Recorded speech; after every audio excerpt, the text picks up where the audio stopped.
绍的是交通工具。交通工具我们有分为水上、陆上、空中这3种。那水上的部分有分为旅游还有救难。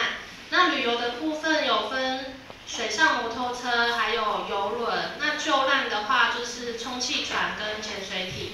那陆上的交通工具我们分为大众运输、个人还有就是施工用的。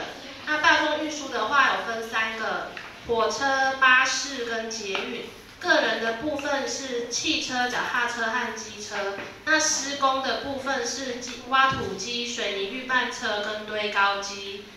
那空中的部分我们有分2种，一个是救人，3种，救人、送货跟旅游。那救人的话有分降落伞、滑翔翼跟救难直升机。